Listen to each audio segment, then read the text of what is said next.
On this edition of Southern Newsweek, 3 outgoing Dunedin City councillors received farewells at the last meeting of the current council.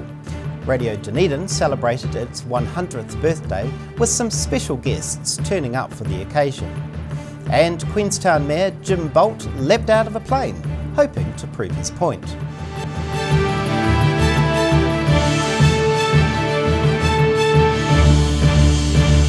Good evening, I'm Simon Henderson. There was laughter and a few tears at the last meeting of the current Dunedin City Council. 3 councillors are stepping down, including a former deputy mayor who has served the city for 15 years. Tears and tributes flowed for 3 Dunedin City councillors who decided not to stand for council this election. Doug Hall, Mike Lord and the long-serving Chris Staines all deciding to step down, attracting good wishes to send them on their way. It's been a pleasure knowing Chris and working with Chris over the 9 years I've been here. Councillor Hall, what he brought to council was a very strong community focus.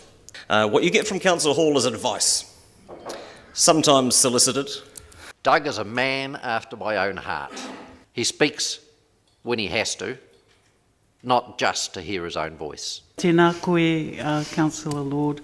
We're from different sides of the political spectrum, but you were always very honest and straight up, and I really appreciate that. Chris Staines has been serving for about 15 years, and while he praised some councillors, he also expressed sadness at other colleagues' behaviour. During this triennium, I felt that there has been a growing disrespect shown around this table for the leadership role that we all hold.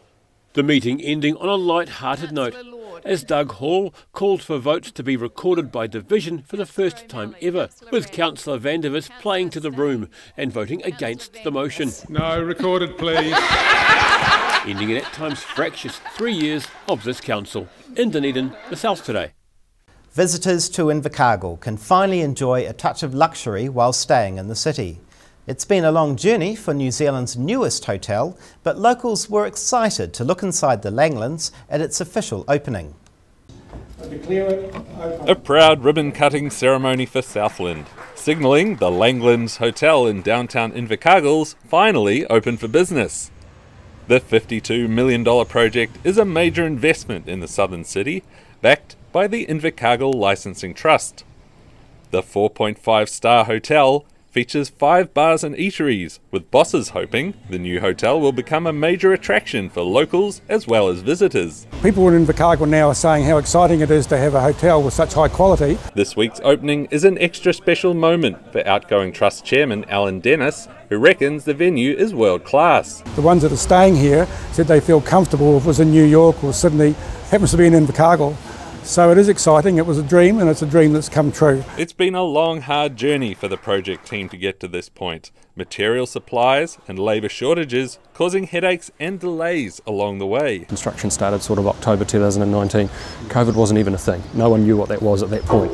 Among the special guests at the opening festivities were descendants of William Langlands, one of the founders of Invercargill, whose name the hotel's adopted. I mean, we keep the Langlands alive within the family anyway, but to have it out there is pretty special. Family members proud to see their name on the building, which is now ready for the hotly anticipated summer tourist season. In Invercargill, the South Today. The oldest radio station in Dunedin, and in fact the entire Commonwealth, celebrated a huge milestone this week. Volunteer announcers and DJs gathered on the site of the first Radio Dunedin broadcast to unveil a memorial plaque joined by a few high-profile guests. Recognising Radio Dunedin's 100 years of broadcasting, Deputy Prime Minister Grant Robertson on hand in Dunedin this morning, unveiling a plaque commemorating a century of continuous community radio. A new plaque on Moray Place marks the site of the first Radio Dunedin broadcast made exactly a century ago, making the station even older than the BBC. The enduring success of the station is all thanks to a colourful cast of loyal volunteers. So it's pretty unique, it's a very special place to be, and I think because we are a group of volunteers essentially. One of the station's longest serving volunteers at the unveiling, Brian Lemin, started in 1965 and says that a few things have changed over the years. The biggest change is computerisation. That's the thing. So when I started, I basically had 2 turntables and that was about it. Celebrations continued back at the Radio Dunedin studios with a birthday cake and a series of special broadcasts. Elation, everybody's happy, everybody's wandering around with big smiles and just enjoying the fact that for the last 100 years we've been on the air and we're going to do it for another 100. This station shows no sign of hanging up the headphones just yet. DJs are planning a special live broadcast from Toitu this weekend. In Dunedin, this out today. Home to all sorts of second-hand goodies, Opshop on St Andrew had its 50th year running this week. The store's original owner returned for the special event to celebrate the occasion in style. Bright colours and smiles all round for staff and volunteers as they commemorate Opshop on St Andrew's 50th birthday. 99-year-old Mary Williamson reluctantly opened the shop when she was approached by Presbyterian Support Otago 50 years ago. However, the store quickly grew on her. I just loved the job and the people. They were all volunteers that came from the churches, none of them were paid. Team leader Lucy Knott says the store has a real sense of community as people pop in to have a chat with the workers.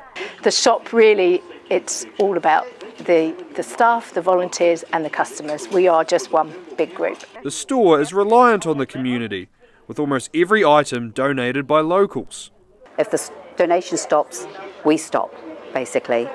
And the quality of donations are amazing. Everyone's celebrating the store's birthday by dressing up and enjoying a slice of cake. In Dunedin, the South today. It's sometimes amazing the lengths, or in this case heights, some people will go to. Departing Queenstown Mayor Jim Bolt and 2 others leapt out of the sky, raising awareness for their cause. Making sure their point doesn't fall flat. A trio of southern high flyers leaping out of a perfectly good airplane, drawing attention to a zoning issue which they say is forcing some residents into financial hardship. Happy to touch down on terra firma, outgoing Queenstown Mayor Jim Bolt says it's a piece of red tape which needs to be cut. The amount of money that's available from the accommodation supplement in these areas is a fraction of what you could get if you lived in, I don't know, Fernhill, for example. Mayor Bolt's landing wasn't exactly textbook, but he says the government needs to change its stance. So nearby residents beside Jack's Point can apply for government financial assistance.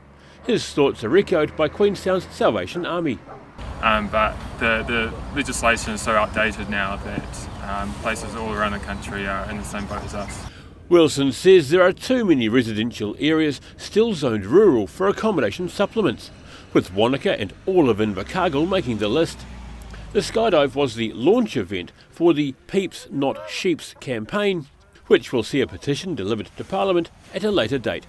In Queenstown, the South today. Still to come on this edition of Southern Newsweek. A Dunedin joiner is putting his tools down after more than 6 decades on the job. And 3 Dunedin high school students are donating more than just money to raise awareness for a good cause.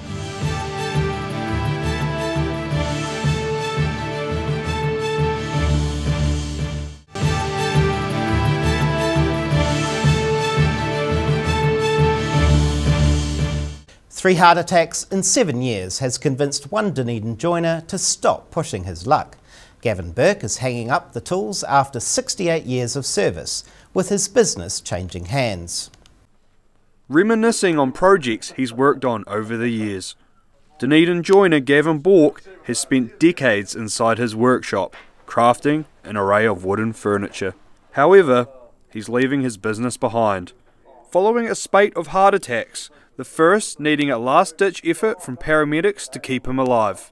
And then when you reach a certain age, you sort of decide it's time to slow down, pull the pin, and I've had a good run so far. He sold his St Kilda workshop to Lee Pickford around 17 years ago, but has kept working for him since. With his retirement, Pickford sold the building to Moro Developments, who plan on turning the site into 9 townhouses. The end of an era for this place anyhow, so yeah, it's It had to happen sooner or later, and it's probably happening in the best way it could happen. Bork says he's sad to be seeing his second home demolished, but is excited to spend some time teaching the next generation a few of his tricks of the trade. In Dunedin, the South Today.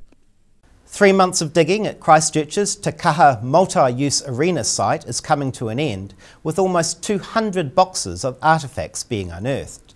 That's impressed local archaeologists, who say it's the largest collection to come out of an historic site in the Garden City. A glimpse into Canterbury's past. This rare chance to excavate a large area in the heart of Christchurch has got local archaeologists excited. The process was part of the early works package at the central city site for the Takaha multi-use arena. After 3 months of digging and scraping at the primarily residential site, the team have unearthed thousands of historical pieces, telling the story of the city's early colonial settlers. What happens is we have a digger that strips the site down to the depths of the archaeology, and then we come in as a team and we hand excavate out the features that we're interested in. Some artefacts date back to the 1850s, including fine china, smoking pipes, old bottles and, surprisingly, a 1953 Chilean peso. Watson says a massive dig site is significant, as they are able to investigate 23 sites as part of one overall project. It means that we can look at who was living at the site, sort of their socio-economic status. She reckons it'll take most of next year to wash, analyse and document all of the artefacts they've found. In Christchurch, the South Today. A 93-year-old Dunedin woman is doing her part to put smiles on the faces of Ukraine children. Murray Scott is one of a number of keen knitters making cuddly bears to be added to care packages in an effort to show support during the war. A family of colourful bears, knitted and ready to be sent off to their new homes. It's a project that's kept 93-year-old Murray Scott busy recently. She was introduced to the Yuri Bear Initiative 6 weeks ago and has been busy knitting ever since, creating 17 bears to be sent off to the Ukraine. I'd love to do anything to help them, and I couldn't help it. I just got into it and I knitted and knitted and knitted. This isn't the first time she's helped people with her knitting. She also made teddy bears for lonely people around her retirement home. She had been watching the situation in Ukraine with concern, so jumped at the opportunity to help out in some small way. Murray even got up in the early hours of her 93rd birthday to get the knitting needles going. And I knew that how it could help a child if they had something special of their own to love. The bears will be sent to Auckland next month to be added to care packages being shipped to the Ukraine, where they'll be distributed to those in need. In Dunedin, the South Today. One of Gore's popular attractions could be derailed if people don't step in to help out. Locals says the scale model railway is understaffed and needs more volunteers to keep the train up and running. Going for a ride on this model train is something the whole family can do. The Gore Model Engineering Club run the railway for the public twice a month, taking passengers for a ride around a loop course. They say it's a great way to entertain the kids for the day, an activity which won the club an award recently from the Gore Parent Centre. When we got here to set up today, we had some Australians. Now, they were really impressed. They'd never seen anything like it. And I said, but there's lots in Australia. And they said, well, we haven't seen any. So they really enjoyed it. The train the club uses is privately owned. They're hoping to add more members to help them buy their own train for the railway. And they desperately need more help, from volunteers through to drivers, or they may have to shut down next year. Just come and have some fun, come and see what it's all about. I talk to people all the time, they don't even know we're here. She's encouraging potential volunteers to come along to their Have a Go Day early next month to see if riding the rail is a new track for them. In Gore, the South Today. The recent win by the All Blacks over the Wallabies ensured the Bledisloe Cup will stay in New Zealand for another year. And the success was a big win for the Selwyn community of Lincoln, which was the first to host the Cup on a fresh tour of the country. Photo opportunities as Lincoln residents welcome a glimmering international visitor. The Bledisloe Cup was the guest of honour at the small Selwyn township of Lincoln. I think it's great, isn't it? You know. Assistant All Blacks coach and local legend Jason Ryan lives in the area and was keen to show off the All Blacks' latest silverware. Pharmacist David White was more than happy to assist. Jason knows that we're very enthusiastic rugby supporters, and he said, what about grabbing the Bledisloe on Tuesday morning and taking it to the pharmacy for the day and sharing it with some of the residents of Lincoln? So here it is. Wyatt says the cup in its protective case was very heavy. He had to get his neighbour to help him to get the cup into his vehicle and then into the pharmacy. I was absolutely astounded when I saw it in live for the first time on Sunday evening, and Jason was very quickly able to tell me that the cup will actually hold 48 stubbies, and it had been tried out, and I think that's a pretty authentic, accurate statement. The cup's size and appearance certainly impressed local rugby fans. It's worth fighting for, isn't it? Look at that. Yeah, it's beautiful. It's just a beautiful touch to it, really, isn't it? The rugby ball. The Bledisloe Cup's now returned to its current custodian, Jason Ryan, but more photo stops around the country are planned. Yay! In Selwyn, the South Today. 3 Dunedin High School students donated more than just money recently. The girls were part of the Shave for a Cure event, with their recently cut locks destined for another's head. It's smiles all around as the finishing touches to the girls here are being made. Otago Girls High School hosted its annual Shave for a Cure event on Friday, where 3 Year 13 pupils cut their hair short. The students organised it themselves to make sure the yearly event wasn't given the chop. You know, it happens annually, and I remember seeing the Year 13s do it when I was in Year 9 and being like, that's what I want to do. The girls' hair has been portioned into ponytails, which were snipped off to the crowd's delight, before hairdressers finished the job with clippers. In a last-minute attempt to raise some more money, Hetty and the other girls started a bidding war during the break. We had an auction for the ponytails where people could bid to cut them off. We managed to raise $690 from that, and it was a really fun time. Overall, they raised around $4,000, which will be donated for blood cancer treatment and research, with their ponytails going to Freedom Hair to be made into wigs. In Dunedin, the South Today. After the break on Southern Newsweek, a Dunedin archer is aiming for a spot in the national team, and fishing season is finally underway as anglers head to local lakes and rivers.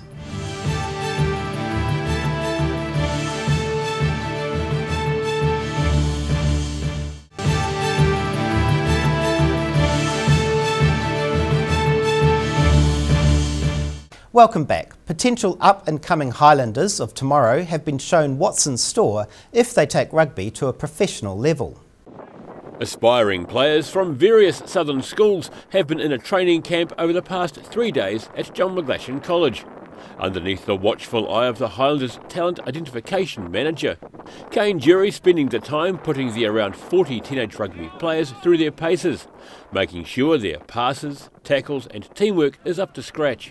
The goal of the camp is to see who can be ready for the call-up to the professional ranks, joining the Southern Professional Rugby franchise. And probably more importantly is actually trying to find out a bit more about themselves to understand how to put a performance in, because it's just not about chasing the rugby ball around. There's other ways outside of rugby to help us do that really effectively. Another reason for the camp is to prepare the Highlanders schools squad for today's game against the Junior Crusaders for a game of 3 halves. In Dunedin, the South Today. A young Dunedin archer is shooting for a place on the national team while also helping develop the next generation of athletes. Eyes on the bullseye. Archer Charlie Harborough is on a winning streak, after scoring first place in her division every month since April in the Archery New Zealand Youth Monthly Postal Shoot Challenge. She's been fascinated by archery since discovering it during a school camp while only 11 years old. I was actually slightly too young at the time, so I had to go at weight. The 18-year-old has her sights set on competing in the under-21 women's recurve at the Archery New Zealand Outdoor National Championships in January. I am quite competitive in nature, but in this sort of thing you don't have to be competitive against others. It's very much personalised and we can shoot against previous scores we've done. She's also giving back to the sport, working as a coach as well as a youth representative on the Dunedin Archery Club Committee. I've gotten to the point where I also am the lead coach in beginners courses. Harborough is proud of being part of the Dunedin Archery Club, which was the country's first when it opened in 1938. We were the founding of archery in this country. We helped build and sort of start Archery New Zealand, which is our national body. Harborough's aiming to score big when she competes in the Graham Marriott Memorial Tournament next month. In Dunedin, the South Today. Keen anglers took to the rivers and lakes across the region over the weekend, celebrating the official opening of the new trout fishing season. Many were chasing sport, others were out to catch a feed, and some even fundraising for a good cause. Setting off for their favourite secret spots around the lake. Fine weather and a fantastic excuse for a family outing as the annual Glenorchy fishing competition got underway. Some eager to chase their catch, others content to take their time and let the fish come to them. Organisers say the fishing was red hot, with many fine trout and salmon making the way in.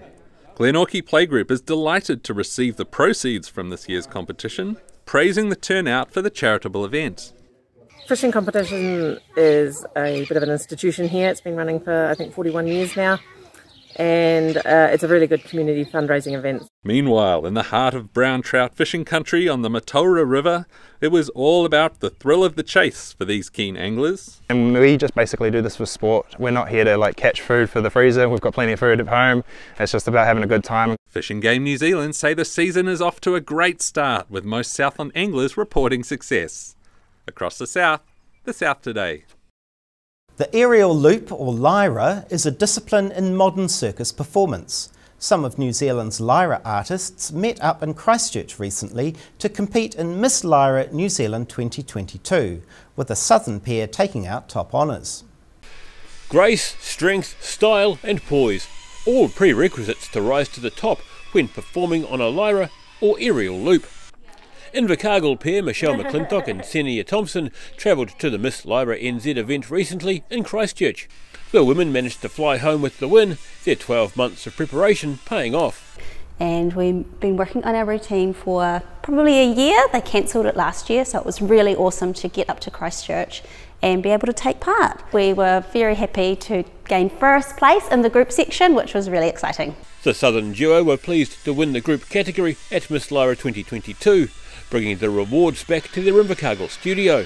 The event was cancelled last year, which Senia Thompson says gave them enough time to work out any kinks and get over fears of performing high above a stage. And I remember when we started testing out our moves, I had to relearn some of the tricks with the hook quite low to the ground, because some moves are rather scary and I was just not quite ready to whip them up at the top. The pair happy to beat the odds and pleased to be putting Invercargill on the country's aerial sports map. In Invercargill, the South Today.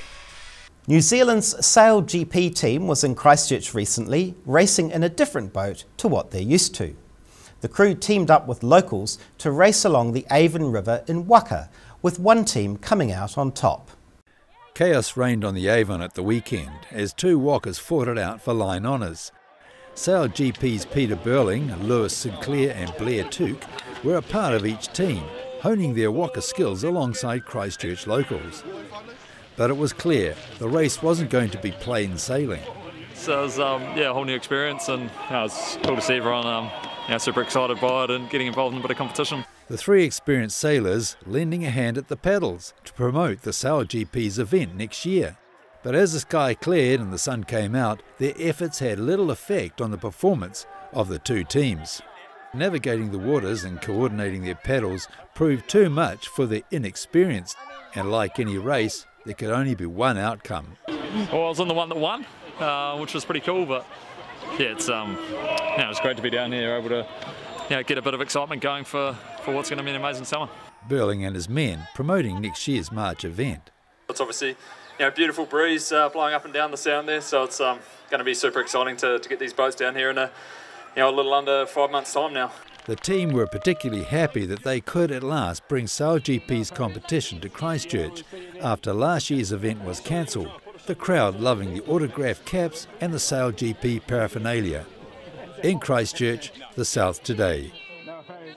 That wraps up this edition of Southern News Week. For the latest news and videos from the Southern region, head online to odt.co.nz, and you can follow Channel 39 on YouTube to catch our news bulletins on demand. We'll see you again next week. Mātua.